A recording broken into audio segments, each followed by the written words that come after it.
Good evening. Welcome everybody to the first Girls in Tech Australia event. Woo! Now you're going to hear me say this many times tonight and others say this many times tonight, but I'll kick it off. Please save the date for the 7th of September, which is our official launch. Everybody that's come through, you've registered on your way in, you will definitely get an invite. There will be limited numbers and it's going to be spectacular, so please save that date. So I thought I'd start off tonight. I'm going to wander around a little bit so I can see people and be seen. I thought I'd start off tonight with I promise it's going to be brief, a very, very brief explanation of who Girls in Tech are.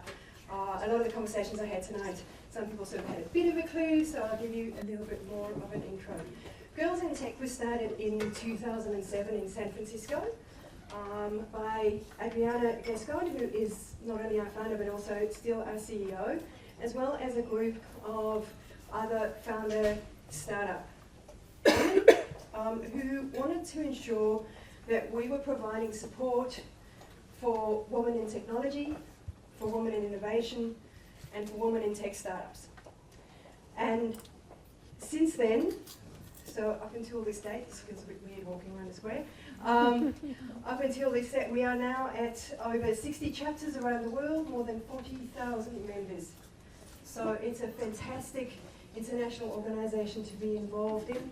It's a great place to have membership. And we have so much planned for the Australian chapter. We have so many events lined up, from the hackathons to the lady pitch nights. There are some amazing boot camps, everything from coding right the way through to your personal brand, to how you define your career in technology. And we would really like all the people in this room to be involved, and all of the people that you know. That's what we're here for. We're a service organisation and we're looking to service the woman in technology. We'd like to hear from you as much as we possibly can. So other than membership and encouraging your friends and colleagues to be members, you'll see on the screen behind us through the night as we chat, we've got several handles. Follow us on Facebook, LinkedIn, Twitter and Instagram. We'll give you everything you need to know and a little bit more. There's massive amounts of content and contacts and people that you'll be able to come and connect with as part of Girls in Tech. There's a lot of other things that we also do. There's a fantastic mentorship program which you can be either a mentor as well as a mentee, and think about having access to all of those women around the world. There must be someone out there that you can connect with and they can give you the guidance that you're really looking for in your career or in your new business or in your great idea. We really would like you to join us and join us on this amazing journey. So as we go on through the evening, I'll introduce you to a few of the Girls in Tech. If you are interested in being a volunteer, if you have some great ideas, tonight would be a great night to approach us and have a chat. Otherwise, we've got all of the social media channels. So if all the Girls in Tech hosts and part of our committee, those that aren't already standing, give me a bit of a wave. Waving, yay. So if you see one of these, we're with Girls in Tech, please feel free to come and have a chat to us. Any topic is a good topic. So while we're going through this, sorry, I'm just watching the ladies move. I'd like to thank our sponsors, our chief sponsors, AGL, for being able to sponsor us tonight and allow us to have such a great event and have so many of you here to join us. We'd also like to thank Vinomofo for the really awesome wine that we've been able to have, and wish them luck in their launch in New Zealand. We'd really like to thank General Assembly for such a great venue and making it available to us, and for Emma, who's the head of our events and puts these great things together. And then we have Justin, who is going to be doing sketchnoting. Hi, Justin. Of the panel. Let's hope that they have something valuable to say that we can draw up. Let's help pressure. And I think what I'm going to do is hand over to my very capable colleague, Ian. Thank you. So really quickly, I would like to acknowledge the Wurundjeri people who are the traditional custodians of the land. I would also like to pay respect to the elders, both past and present, of the Wurundjeri Nation, and extend that respect to other Indigenous Australians who are present tonight, if there's anyone other than me. No? There you go. I'm actually the percentage, so that's all right. Just really quickly, tonight we're going to have our panel in the round, and as you can see, it's in a round. We've got a little 360 camera happening, and that's going to be recorded. We're going to share all this kind of data and the video footage from you as soon as our awesome video producer, edits it and everything. We want it to be really interactive, so if you have any questions during it and there's a time you can jump in during it, please shout out the question, or if you raise your hand and we'll get a microphone to you to answer a question or pose your question. After that, we're going to be having little campfires, so we'll pull the whole room apart, and you can have some drinks, finish off my cornucopia down the end there, and then we're going to break off into small little groups to these little posters, and we're going to have little campfire discussions for about 10 minutes. And we really are interested in what you have to say, because part of being the girls in tech is that we want, we have to be there for you, and the best way for us to do that is for you to tell us what you want and what you need and how you feel. So that kind of drives us, and we can kind of work out the best way to support you all. After that, we're going to do a little bit of a business card handle swap, which I think a lot of us have been doing already, which is awesome. And then that's it really. So I'm going to give it over to Anna from that startup show, and Anna is our MC, and she will take us away for the night. Thanks, Anna. Thank you, Megan. Welcome everybody, and thank you for coming out into the Melbourne weather and coming in this rather toasty warm General Assembly venue. And thank you all actually for filling in and already completing some of the questions. I can see there's a lot of commentary. Great, because we would love you to participate. So yes, my name is Anna Reeves. I am the CEO and creator of That Startup Show, and for those of you who don't know what it is a show about startup culture filmed in downtown Melbourne at the Savoy Tavern. We have a global audience of 1 million people watching the show. We're about to go into series 2 at the end of the year. It's kind of like Jimmy Fallon meets Dragon's Den, and it's a lot of fun. So we'll definitely put a shout out to you guys later in the year. But tonight we have some extremely fun people with us tonight in the round. I don't even know what to call you, like a band. I'll introduce our panellists first and foremost, and then we'll get kick-started with the discussion. And as Megan mentioned, if you do have a question, please raise your hand. We're encouraging interactivity. And we're also going into the realm, boldly going, where other panel discussions have not gone before.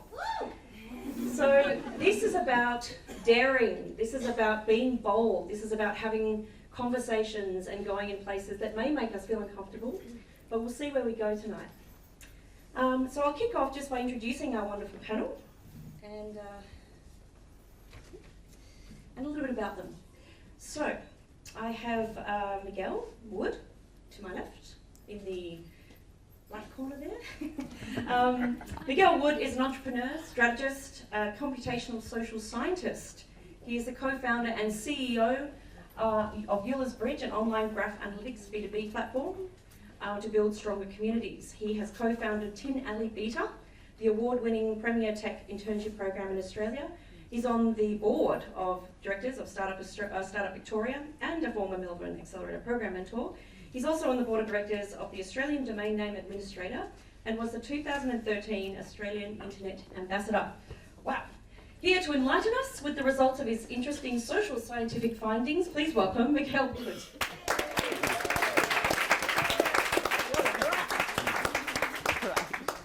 Internet star. So next to him, Nicola in the stripy corner, the checkered corner. Stripy checkered. Nicola is Head of Diversity and Impact Programs at Blue Chili, where she's leading their efforts to improve gender equality, inclusivity and social impact in the growing startup economy.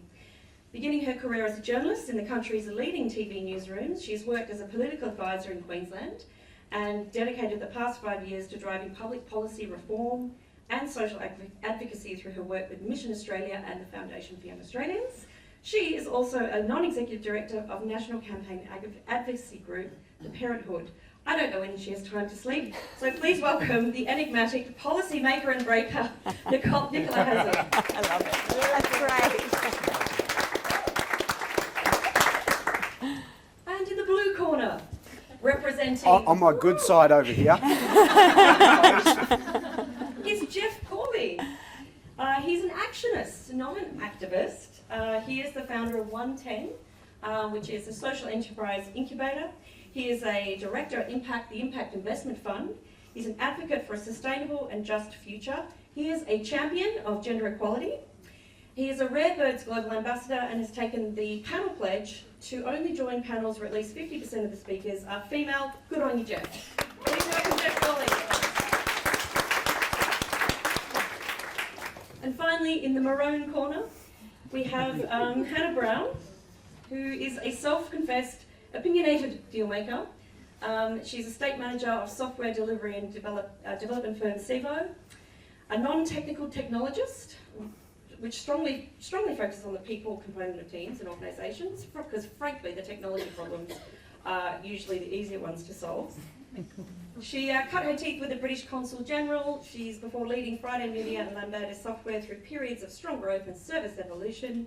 Prior to starting Sevo in Victoria, she worked with ThoughtWorks, delivering great software with clients like Oof, MyOb, Coles, World Vision, Slater & Gordon, and Australia Post, and I can't mention too many more. To mention a warm welcome for the self-confessed non-techie Hannah Brown.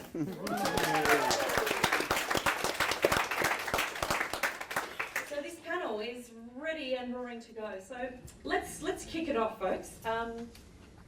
Let's imagine, if you would, it's 2036, and this is the Future Council of Day-to-Day Business, and we just met together, and we want to reflect on the great work that happened 20 years before. What have we been doing in the last 20 years? What policies have we put into place? What is the world looking like? What technologies have come into play? What is the state of diversity at that time? Let's flash back to a day in August 10th. Thursday, in fact, August 10th. And this was the day, Wednesday, thank you. It was 20 years ago. We'll go back into our Hyperloop, our Musk Hyperloop that has perfected the art of time travel, and we'll go back to what we talked about in this discussion, where we dared to be daring. So,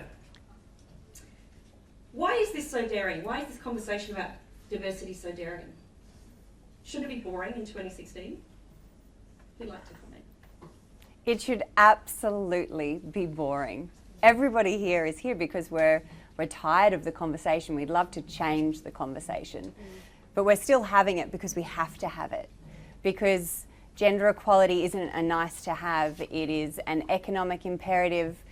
It's a non-negotiable, and we're still convincing people of that fact. Why do you think that is, Miguel? I think we're having this conversation because the way our society is currently structured is hierarchical. Yep. And hierarchies decrease trust. And in a hyper-connected age that we live in now, we're looking for new ways to empower strong communities from the bottom up, so that everybody can create their own future. Hannah? Oh, look, I'm going to race to the bingo item of the day and point out IBM's catastrophic census fail last night as the perfect example of the hierarchical, paternal, perhaps, command and control view of the world, where a web form that should have been on AWS somehow costs $9.5 million and still doesn't fucking work.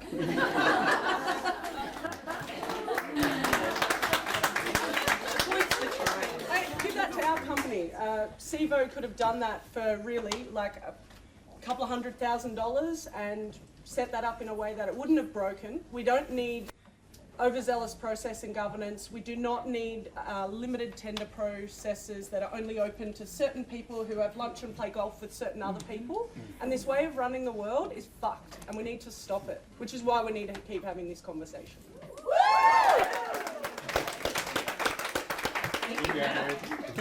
Right. Jeff, your thoughts? I've been submitted to gender imbalance my whole life because as one of the only males in an interior design degree, back in the very early 90s, the earliest 90s, late 80s,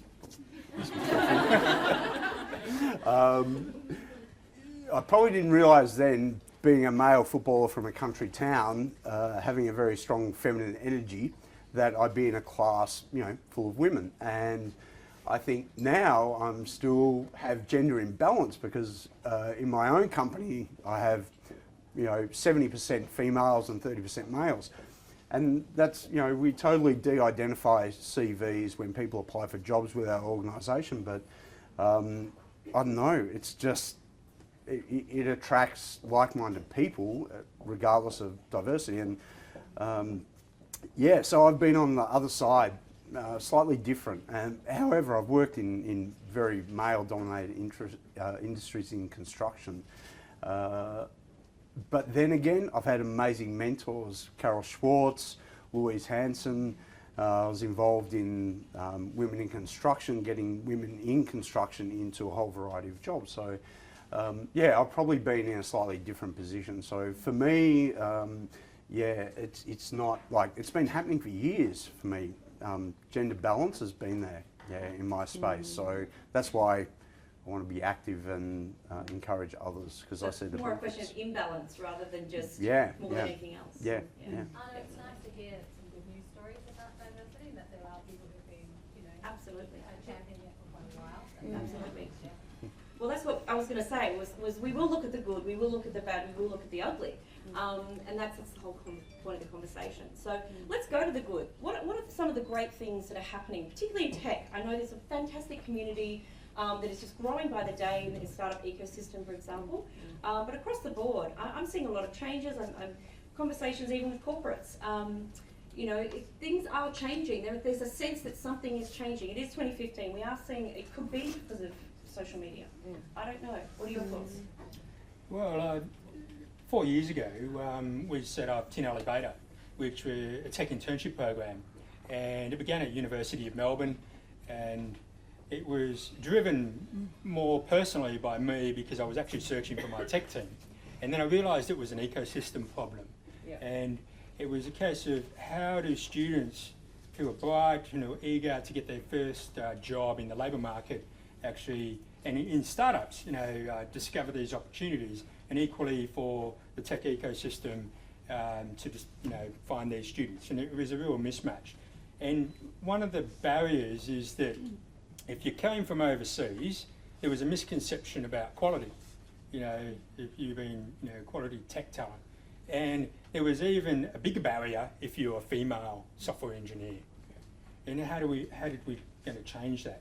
And in the first year of the applications, when the program was running, and I'll be honest, I thought I was going to fuck up the program, and it ended up growing to 7 unis. But in the first year, female applications was low. But by year 4, the applications were going through the roof. But also the win rate in terms of females actually securing the paid internship had clearly shifted by the second and third year. And the female tech talent, and just to be honest, is just as good, or if not better, than the male talent in tech startups. Why are we surprised? We're not surprised, but we're surprised about the way males in tech startups are viewing, these females that were applying. And a lot of females were missing out on winning at the interview stage, because at the university level, that's often where women actually first experience software engineering, whereas males are doing it, from the hacking NORAD at 8 years old. But that's changing now. There's an interesting comment on that poster right there about how the impact happened is that the career counsellor disenfranchise that person of going into engineering. And I'm only imagining that the career counsellor was a male. That's my assumption. Probably called Greg. But, you know, it was, you know, an engineering counsellor has disenfranchised a young woman that wants to go into engineering. And having been in construction and engineering a lot, yeah, I could totally see how that would happen. And I think some employment avenues have been more aligned to males and females, like the interior design aspect, you know, only male, one of only a couple, lots of females, and marketing and PR. Yep. So I think career pathways for a long time have been gender based. Yeah, they've been, you're saying could it be a marketing issue though? Would you thought that perhaps? I think it's education. It goes Or right is it- back to the deep Yeah. depths of education in what can you do. And, you know, like I'm all for entrepreneurs, social entrepreneurs, obviously, in, you know, why do you have to go and work for someone? Why can't you just go out and be there an entrepreneur? It doesn't matter of race or gender or anything. You can be an amazing entrepreneur. Yeah, so I think it's career pathways can shift gender inequality.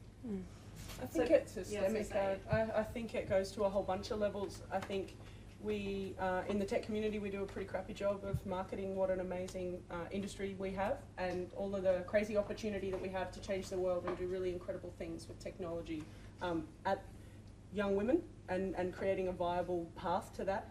I think systemically our industry has a diversity problem, full stop. You know, manifests most prominently in Silicon Valley, where it's the white 20-something bloke who is happy to work 100 hours a week. In Palo Alto, and that lack of diversity manifests in the way we solve problems, but it also manifests in the way the community comes together. And there's a whole bunch of subconscious and conscious things that fall out of that make it less attractive to women to be a part of. But I think also the way our organisations recruit and retain, the way we're set up at conferences, like, you know, the fact that we even have a Dave rule kind of really bothers me. Like, there's more Daves on the conference speaker lineup than there is women, full stop. So, yeah, I mean, that's maybe 3 or 4 examples of the layers at which we're pushing against, not only from a policy perspective as well. Like, there's a whole bunch of things that are broken in this. So yeah, the structural dynamic. inequality is something Yeah. that it's a big issue, obviously, and there's such a number of multifaceted layers. But I'm going back to that point about education, for example.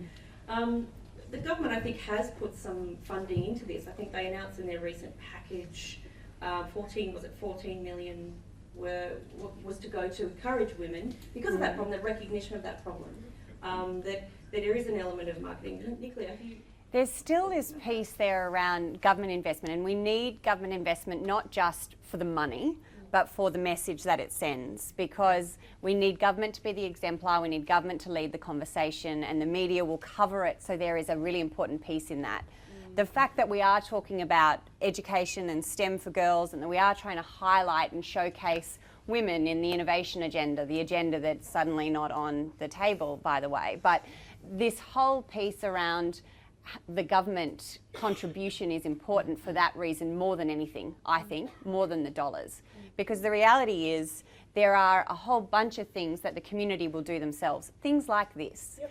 What you asked, what are the good things that are happening? Things like this are a good thing. And in fact, the fact that there are multiple female founder hackathons happening, that there are so many girls code camps that are happening, that we're seeing this effort and this energy, which is like a movement. Yep. That is saying, how do we address the education pieces? But what we do need to think about is design. And what that means in education is how do we design the conversations, the curriculum, the way we train our teachers to have these conversations. We still regularly hear about young girls being told by female teachers, oh no honey, you should focus on something that's a little bit more up your alley. Don't go and pick to do engineering, don't do the computing course, not seeing themselves in it.